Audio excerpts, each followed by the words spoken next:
কেনে গাইজ গৰম কপালৰ খামাটিত পৰিছে না খেতি কৰবা তামাম গৰম দিছে দেই মই লগৰ চকু দিব আহোঁতে ইমান গৰম ভালে হৈছে আৰু খেতি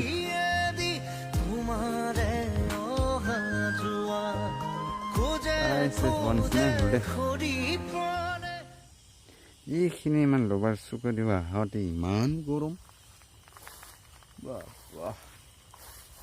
একদমবাৰে কপালৰ ঘামগিলা মাটিত পৰি গৈছে ৰে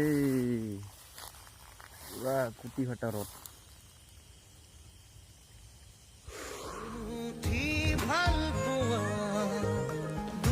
এই জায়গাটা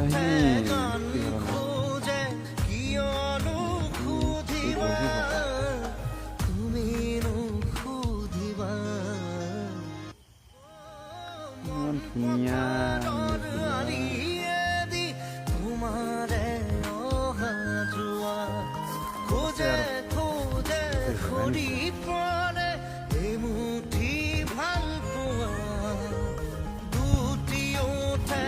দিব লাগিব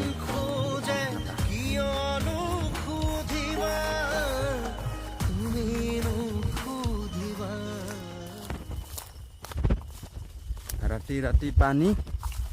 দিন হলে গৰম